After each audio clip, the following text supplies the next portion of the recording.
En esta videoconferencia vamos a hablar de qué es un plan de alimentación saludable, cómo calcular las necesidades energéticas, cómo distribuir los macronutrientes en los 3 grupos, hidratos de carbono, proteínas y grasas, cómo medir la cantidad de hidratos de carbono, qué es el índice glucémico y qué es la carga glucémica. Conceptos muy importantes para alcanzar unos adecuados objetivos glucémicos y dado que en este momento llevamos un sistema de registro de glucosa que también nos indica cuál va a ser la tendencia de la glucosa, pues también hablaremos de las flechas de tendencia. ¿Qué es un plan de alimentación saludable? Cuando hablamos de la alimentación entendemos que es el proceso mediante el cual ingerimos una serie de sustancias que, contenidas en los alimentos, son necesarias para la nutrición de los seres vivos. La alimentación es un proceso voluntario que está condicionado por numerosos factores culturales, geográficos y económicos. Entre los diferentes grupos de alimentos tenemos fundamentalmente en las verduras, que aportarán hidratos de carbono básicamente y también aportan fibra. Las frutas también aportan hidratos de carbono y también fibras. Los tubérculos, hidratos de carbono y por supuesto también fibra. Los lácteos van a aportar ya hidratos de carbono, pero también aportan proteínas y grasas. Los cereales también aportan hidratos de carbono, proteínas, grasas y también son ricos en fibra. Las legumbres también aportarán hidratos de carbono, proteínas y grasas y por supuesto también fibra. Cuando entramos en los frutos secos, el elemento más importante aquí es la grasa, seguida de la proteína y los hidratos de carbono. Carnes, pescados y mariscos, aquí obtenemos fundamentalmente proteínas y grasas y prácticamente nada de hidratos de carbono. ¿Qué es una alimentación saludable? Es aquella que aporta a cada individuo todos los alimentos necesarios para cubrir sus necesidades nutricionales, por supuesto en las diferentes etapas de la vida. Cada persona tiene unos requerimientos nutricionales en función de su edad, sexo, talla, actividad física que desarrolla y también el estado de salud o de enfermedad. ¿Cuáles son las características básicas? Bueno, tiene que ser completa, es decir, debe aportar todos los nutrientes que necesita el organismo: hidratos de carbono, proteínas, grasas, vitaminas, minerales y agua.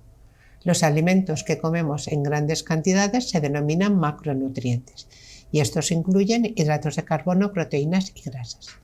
Y los que tomamos en pequeñas cantidades forman el grupo de los micronutrientes, vitaminas y minerales. Tiene que ser suficiente, es decir, la cantidad de alimento ha de ser la adecuada para mantener el peso dentro de los rangos de normalidad. Tiene que ser variada, debe contener diferentes alimentos de cada uno de los grupos, no solo porque con ello será más agradable, sino porque a mayor variedad habrá también mayor seguridad de garantizar todos los nutrientes necesarios. Además, hay que beber entre 1,5 litros y 2 litros de agua, a no ser que por problemas de salud existan algunas limitaciones en este punto. Decimos que tiene que ser suficiente, es decir, que nos ha de aportar la cantidad de energía que necesitamos para mantener nuestro peso. Bueno, ¿cómo calculamos nuestras necesidades energéticas? Existen muchas fórmulas para calcular la tasa metabólica basal. Una de las más utilizadas en todo el mundo es la fórmula de Harris-Benedict, que se elaboró en el 1919 y que ha tenido diferentes revisiones. Aquí aportamos una revisión del 1990 que simplifica mucho la fórmula. El peso se expresa en kilogramos, la altura se expresa en centímetros y la edad se expresa en años cumplidos. En el peso, si nuestro índice de masa corporal es inferior a 30, se pondrá ese peso, pero si fuera superior a 30, es decir, que nosotros tenemos un exceso de peso importante, pues entonces se calcularía con el índice correspondiente a un índice de masa corporal inferior a 30. El índice de masa corporal se calcula teniendo en cuenta la altura y el peso. Existen diferentes tablas que podemos encontrar en el Google cuando buscamos índice de masa corporal y lo que tenemos que hacer es cruzar las dos casillas. Una persona que mida 1,65 y pese 65 kilos tendrá un índice de masa corporal de 23,9, es decir, su peso es normal. Si mide 1,65 pero pesa 45 kilos, su índice de masa corporal será de 16,5, luego hay un bajo peso, y si mide 1,65 y pesa 95 kilos, tendrá un índice de masa corporal de 34,9 y por tanto tendrá obesidad. Por otra parte, también vamos a encontrarnos multitud de tablas que nos van a decir cuál es nuestro peso ideal. Es importante en el peso ver no solo la estatura, sino también la complexión.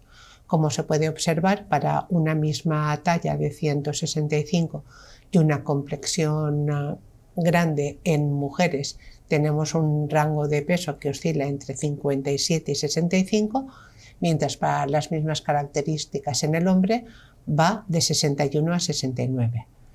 La estructura anatómica de los hombres implica de forma habitual una mayor masa muscular, por eso tienen más peso que las mujeres. A la tasa metabólica basal es necesario incrementarle la actividad física. En función del tipo de actividad se aumenta un determinado porcentaje.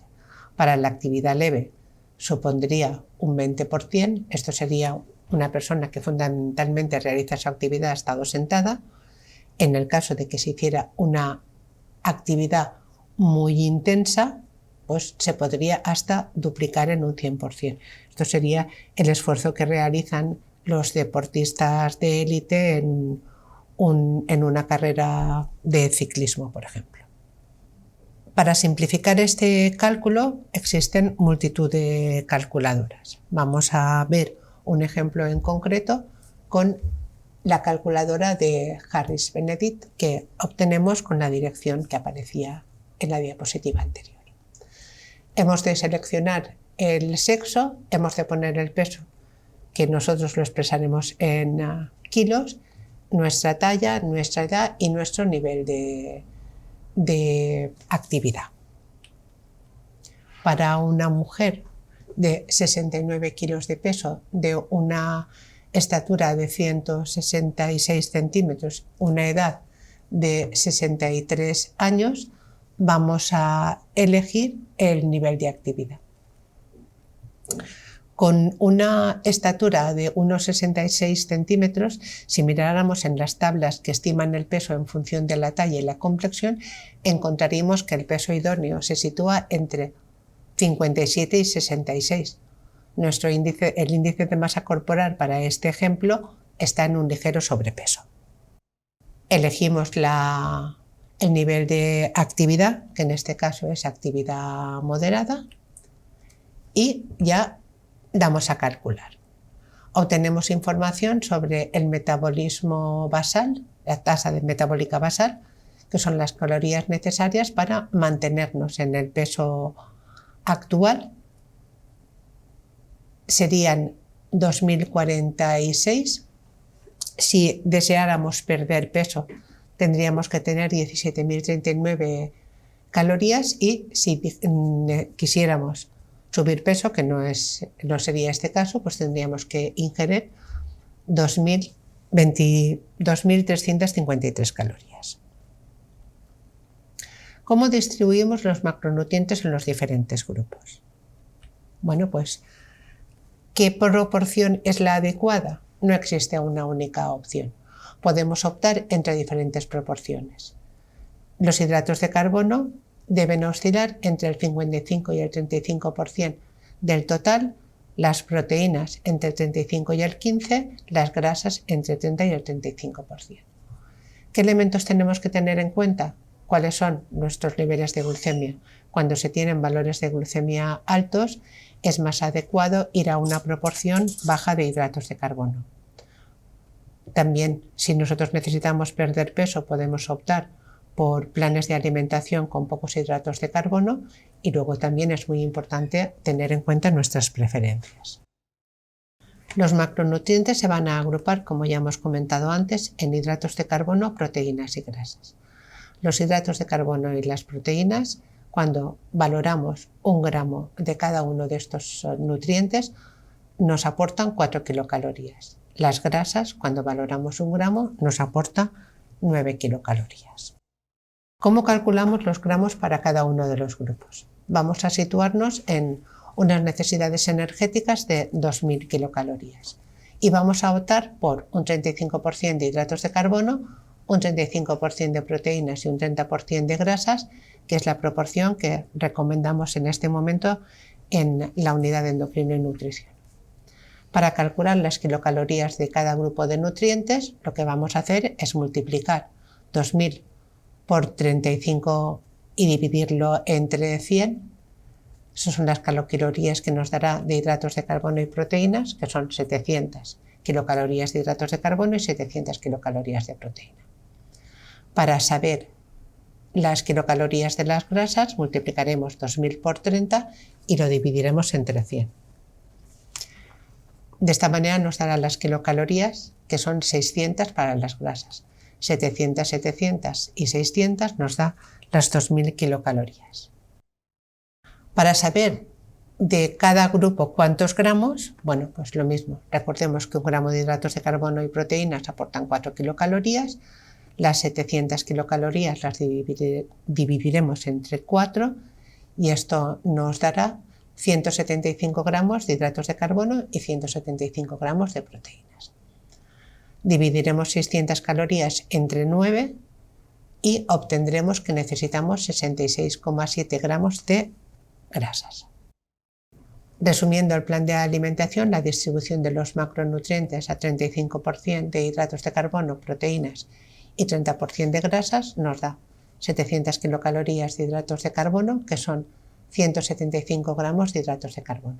Muchos de vosotros estáis acostumbrados a medir en raciones, por tanto, si 175 lo dividiéramos entre 10, nos daría 17,5 raciones de hidratos de carbono. También es importante saber exactamente ahora cómo distribuimos en las tomas de alimento. Vamos a tomar en este caso un ejemplo de una persona que realiza 4 ingestas de alimento. La proporción total en el desayuno debe de estar entre el 20 y el 25%, el almuerzo o la merienda entre el 10 y el 20%, la comida entre el 35 y el 40% y la cena entre el 15 y el 25%. Al final la suma ha de ser 100, no puede sobrepasar este porcentaje. Todos estos cálculos pueden parecer complejos y en realidad solo son necesarios si tenemos que controlar las kilocalorías que tomamos cuando es necesario controlar nuestro peso. ¿Cómo medimos las cantidades de hidratos de carbono? Para medir las cantidades de hidratos de carbono podemos utilizar diferentes métodos. Están las calculadoras que ofrecen las páginas web. La página mujeresdeelite.com en Google es muy fácil de utilizar. También tenemos aplicaciones en el móvil como Social Diabetes y luego podemos hacer recuentos manuales pesando y midiendo. Podemos pesar en raciones y en gramos. Una ración son 10 gramos. La aplicación Social Diabetes, cuando nosotros la abrimos, en la primera pantalla, en la parte superior izquierda, tenemos 3 rayitas. Cuando apretamos esas 3 rayitas, se nos abren todas estas opciones. Nosotros iremos a la calculadora de hidratos. Cuando entramos en la calculadora de hidratos, también tenemos 2 opciones. Podemos buscar un alimento o podemos decir la cantidad de hidratos de carbono que existen en 100 gramos de ese alimento. Esto fundamentalmente es lo que nos ofrecen las etiquetas nutricionales de los alimentos. Si nosotros elegimos la opción de seleccionar el alimento, en este caso, ¿qué comerás? Yo voy a comer pan blanco, nos dice que hay 50 gramos de hidratos de carbono en cada 100 gramos de pan. En esta opción lo que vamos a hacer es indicar los gramos de alimento que nosotros tomamos. Cuando optamos por la opción de la etiqueta de los alimentos, lo que tenemos que hacer es indicar los carbohidratos que en la etiqueta especifica que hay cada 100 gramos. Y luego lo que nosotros tenemos que poner es la cantidad de gramos que vamos a comer. Vamos a ver un ejemplo. Yo elijo el alimento, estoy eligiendo patata salteada con aceite de girasol y me indica que en cada 100 gramos de patata salteada de aceite con girasol hay 13,99 carbohidratos. Yo peso las patatas salteadas con aceite de girasol que yo voy a tomar, que me pesan 120 gramos, y me dice que yo estoy tomando 16,8 gramos de hidratos de carbono. Luego voy a tomar berenjena, ¿vale? Y voy a tomar 300 gramos de berenjena, lo que supone 9 gramos de hidratos de carbono. Luego voy a tomar muslo de pollo con piel asado y me da 0 gramos de hidratos de carbono. Y luego me voy a tomar de postre una manzana que pesa 210 gramos y me da 21 gramos de hidrato de carbono. En total, en esta comida que yo he tomado, tengo 45,8 gramos de hidratos de carbono. Perfecto, ya sé cuántos gramos de hidratos de carbono voy a tomar y esto me debe de ayudar para saber qué cantidad de insulina debo administrarme. También es muy importante que recordéis que nosotros en este momento la opción de la medición continua de glucosa me proporciona saber los gramos de hidratos de carbono que yo estoy tomando y el perfil glucémico de ese alimento. Vamos a situarnos a las 10:30 de la mañana, cuando yo hago mi desayuno de 2 raciones de galletas María, 2 raciones de ciruelas y una ración de leche. Estos datos nos los ha proporcionado una joven diabética tipo 1 que se llama María Isabel, a la que tenemos que agradecerle que nos permita utilizar su información. Cuando María Isabel anota en la aplicación en raciones y la aplicación transforma en gramos. Vamos a ver las galletas María. Cuando nosotros miramos la etiqueta de las galletas María, nos dice que cada 100 gramos de galletas María aporta 21 gramos de hidratos de carbono. Yo peso mis galletas, pesan 95, luego por tanto tengo 20 gramos de hidratos de carbono. Las ciruelas, yo voy a tomar 200 gramos de ciruelas y por tanto 20 gramos de hidratos de carbono y tomo un vaso de leche de 200 mililitros y por tanto 10 gramos de hidratos de carbono. 50 gramos como anota la explicación o 5 gramos como anota María Isabel. Y lo que vemos es que administrándonos 5 unidades de insulina, estas 5 unidades de insulina han sido insuficientes porque a la hora y media de la administración de insulina se mantiene el nivel de glucemia alto hasta la hora de la cena, cuando lo que nosotros tendríamos que haber conseguido es a las 2 horas iniciar un descenso y llegar a la hora de la comida con 90 o con 100 o con 120, pero no con 160.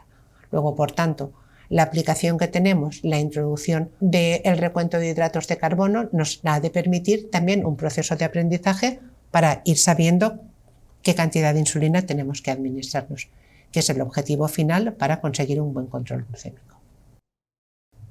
Muchos de vosotros preguntáis cuando salís a cenar fuera que no sabéis cómo calcular los hidratos de carbono. En Google podemos encontrar muchas páginas web que nos permiten calcular esto. Una de las que yo he encontrado que me parece que es muy útil es la que os presentamos aquí, se denomina mujeresdeelite.com y nos va a proporcionar información de alimentos precocinados, de alimentos comerciales, pero también nos va a proporcionar alimentos que consumimos en nuestro día a día. Esta página además nos aporta las kilocalorías, nos aporta las proteínas, nos aporta los hidratos, nos aporta las grasas y también nos va a aportar el índice glucémico y la carga glucémica de algunos alimentos, que son unos aspectos también importantes a valorar. Lo primero que tenemos que hacer es elegir el alimento que vamos a consumir. En este caso en concreto nosotros vamos a hacer una ensalada y uno de los alimentos es la lechuga. Después tenemos que introducir la cantidad de lechuga que vamos a comer. Bueno, pues nosotros pesamos la lechuga que vamos a comer y vamos a comer 30 gramos. Y lo vamos a añadir al primer plato porque nuestra ensalada tiene 30 gramos de lechuga, 67 gramos de tomate y 48 gramos de zanahoria. En total, 40,6 kilocalorías, 1,5 gramos de proteínas y lo que más nos importa a nosotros, 66,2 gramos de hidratos de carbono. Comentaremos luego el índice glucémico, pero como veis aquí está detallado el índice glucémico de estos de todos estos alimentos. Bueno, pues esto es nuestro primer plato.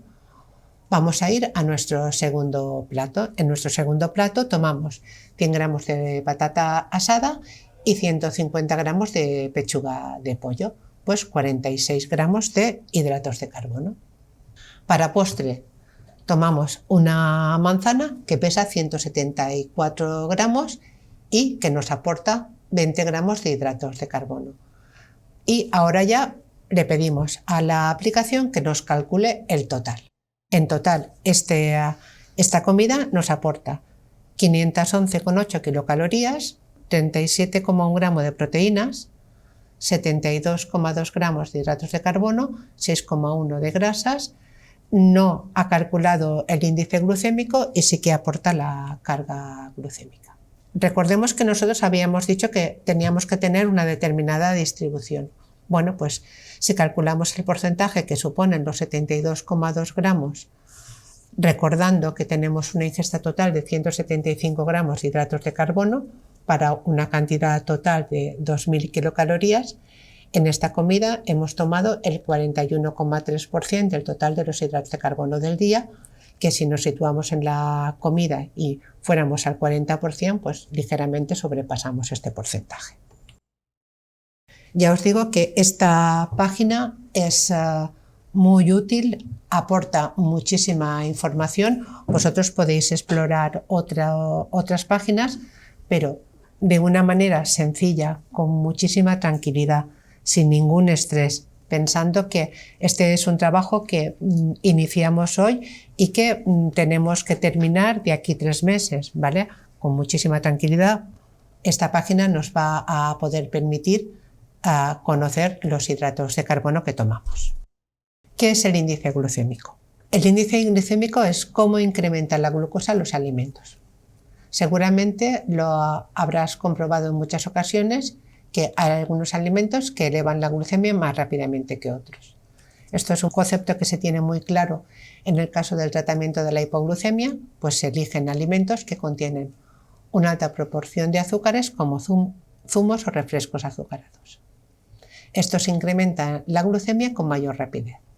En cambio, existen más dudas cuando se trata de alimentos que se incluyen en las comidas habituales del día. ¿Qué diferencia hay entre un plato de macarrones o uno de arroz? ¿Por qué algunas frutas suben la glucemia más rápidamente que otras? El índice glucémico nos va a ayudar a clasificar los alimentos según la velocidad con la que se elevan la glucosa en sangre. Este concepto se creó hace más de 50 años y se trata de una prueba de laboratorio realizada en voluntarios que no tienen diabetes. En esta prueba se obtienen los valores de glucemia cada 15 minutos después de la ingesta de un determinado alimento y se comparan con los obtenidos realizando la misma prueba con la misma cantidad en forma de glucosa. Las pruebas de glucemia obtenidas durante las 2 horas posteriores a la ingesta de un determinado alimento, que aparecen aquí en color naranja, y la de la glucosa, que aparece en color azul. Se comparan estas 2 áreas y nos permiten conocer el índice glucémico de los alimentos. En esta tabla que ofrecemos aquí, el alimento de referencia no era la glucosa, era el pan blanco, y un alimento que tiene un índice glucémico de 60 o superior se considera un índice glucémico alto, de 59 a 36 se considera índice glucémico medio y de 35 para abajo se considera índice glucémico bajo. Un mismo alimento puede tener diferentes índices glucémicos según la forma en la que esté cocinado. En este caso en concreto tenemos por una parte la zanahoria y por otra parte la zanahoria cocida. 100 gramos de zanahoria cruda, 100 gramos de zanahoria cocida. Hidratos de carbono, 7 gramos de hidratos de carbono en los dos casos. Sin embargo, el índice glucémico de la zanahoria cruda es de 30, es decir, un índice glucémico bajo, mientras que el índice glucémico de la zanahoria cocida es alto, es 85. Esto que hará que cuando nosotros tomemos zanahoria cocida, el nivel de glucemia ascienda más rápidamente que cuando tomamos zanahoria cruda. Lo mismo, ¿cómo conocemos el índice glucémico de los alimentos? en Google la página mujeresdeelite.com, la Fundación para la Diabetes aporta unas tablas muy completas de alimentos y luego también tenemos diferentes aplicaciones. El índice de grasa y carga glucémica o IG-Lite. Cuando miréis diferentes tablas encontraréis que hay pequeñas diferencias entre los índices glucémicos que da una tabla y otra, y esto es porque muchas veces se toman alimentos distintos o en diferentes momentos de maduración. Eso vosotros tenéis que utilizar una y trabajar con esa tabla de referencia. Elementos que van a afectar el índice glucémico. Una comida contiene diferentes alimentos y en cada uno de ellos van a influir sobre el proceso de absorción de los hidratos de carbono. La presencia de grasa hace que los hidratos de carbono se absorban más despacio. También las comidas que combinan proteínas con hidratos de carbono hace que los hidratos de carbono se absorban más despacio. La ternera a la jardinera, para la misma cantidad de hidratos de carbono, es decir, 13,2 gramos. Si yo tomo ternera a la jardinera, para tener esta cantidad de hidratos de carbono tendría que tomar 220 gramos y tendría un 21,1 gramos de hidratos de carbono, 9,2 de grasas. Si yo tomo patatas salteadas con ternera y bacon Findus alto, ya os he comentado que esta página recoge datos también de etiquetas comerciales, tenemos que para la misma cantidad de hidratos de carbono, 13,2, yo tengo 4,1 gramos de proteínas y 6,7 gramos de grasas. Evidentemente, la misma cantidad de hidratos de carbono, en el caso del ternera a la jardinera, se va a absorber con un pico más bajo que en el caso de las patatas salteadas, que se absorberán con un pico más elevado. Otro ejemplo lo podemos ver en la fresa. Para tomar 27,6 gramos de hidratos de carbono de fresa hemos de comernos medio kilo, mientras que si tomamos un helado de fresa estamos tomando 100 gramos. La fresa tiene un índice glucémico muy bajo, mientras que el helado de fresa tiene un índice glucémico alto. Pero si observamos aquí la proporción de grasa, los gramos de grasa, encontramos que la fresa prácticamente no tiene, mientras que el helado de fresa sí. Este índice glucémico combinado con esta grasa hará que el helado de fresa incremente los valores más despacio que la fresa, posiblemente, aunque su índice glucémico sea más bajo. El concepto de la carga glucémica.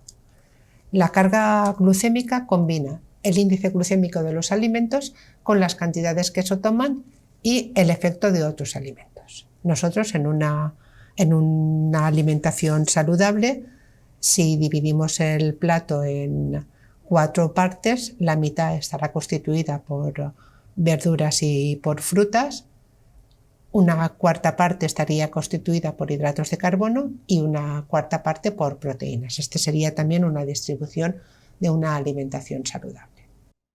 Las cantidades de hidratos de carbono que tomamos, mezcladas con todos estos alimentos, van a dar diferentes perfiles de absorción. El concepto de la carga glucémica es un concepto difícil de calcular, pero es muy sencillo de valorar con el sistema de control continuo de glucosa, porque nosotros lo que tenemos que observar es el perfil de la glucemia que nos dan estos determinados alimentos. Y lo que tenemos que conseguir es adecuar la insulina necesaria a que el perfil a partir de las 2 horas descienda a niveles de objetivos saludables. Recordemos siempre que estamos hablando de que en este momento no tenemos la medición tradicional de la glucosa en sangre, sino que estamos teniendo la monitorización flash, es decir, estamos obteniendo los niveles de glucemia a nivel intersticial. Medimos leyendo nuestro lector y lo que tenemos es un control continuo de glucosa, pero en una medida intersticial. Entre el valor capilar y el valor intersticial siempre vamos a encontrar diferencias porque estamos midiendo el nivel de glucemia en 2 territorios distintos. Es importante saber que habrán fluctuaciones más grandes pues después de la toma de alimentos. La glucosa capilar estará bastante más alta que la intersticial. Después de hacer un ejercicio intenso nos encontraremos con la situación inversa, la glucemia intersticial estará más alta que la capilar y cuando tengamos situaciones muy estables es cuando mayoritariamente los valores estarán iguales. Diferencias entre los valores de glucemia de 15 y de 20 no tenéis que darles ningún valor porque prácticamente es la diferencia que existe entre la intersticial y la capilar.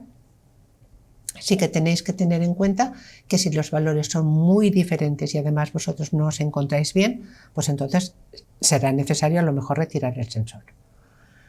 Tenéis que evaluar los niveles de glucemia con las tiras del lector para que en un momento determinado se pueda objetivar que ese sensor funciona mal y poder solicitar un cambio. Un aspecto súper importante que nos ofrece este nuevo sistema de medir la glucemia son las flechas de tendencia. Nosotros tenemos 5 posiciones. Cuando la flecha está en posición horizontal, la glucosa está estable.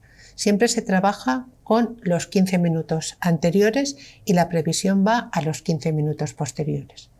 De manera que cuando la flecha está inclinada hacia arriba, es previsible que en los 30 siguientes minutos tengamos un aumento entre 30 y 60. Cuando la flecha está totalmente hacia arriba, el incremento es muy rápido, entre 60 y 90 en los 30 minutos y la posición contraria la tenemos cuando las flechas están inclinadas hacia abajo o totalmente hacia abajo. Esta información es muy importante que la tengamos en cuenta tanto cuando tenemos que recuperar una hipoglucemia como cuando tenemos que decidir qué cantidad de insulina nos vamos a administrar para una comida. Si antes de comer tenemos un valor superior a 130, necesitamos aumentar la cantidad de insulina en esa comida para poder estar después en el objetivo ideal, que es entre 100 y 180. Ya hemos comentado antes que hay alimentos que incrementan más los niveles de glucemia que otros. Yo puedo tomar 20 gramos de hidratos de carbono de legumbres y 20 gramos de hidratos de carbono de paella, pero el incremento de las legumbres será más bajo y el incremento de la paella será más alto. También es importante que sepamos que si hemos realizado ejercicio físico, la insulina es más efectiva y es importante considerar la intensidad del ejercicio realizado o el de que se va a realizar. Si la insulina es más efectiva porque hemos realizado ejercicio físico, tendremos que reducir la cantidad para no provocar una hipoglucemia. Bueno, esto es cuestión de que activemos nuestras neuronas, de que vayamos pensando y vayamos interpretando las gráficas y las gráficas cuando nosotros anotamos toda la información nos aportan muchísima información. Tenemos un día en el que la glucemia prácticamente ha estado todo el tiempo dentro de la banda adecuada. En la imagen debajo vemos que hay una hipoglucemia de 67 que se ha recuperado de una forma muy brusca. Hemos pasado a 218.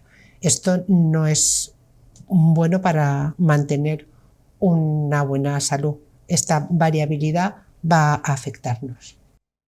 Deseo que esta información os sea útil y gracias por vuestra atención.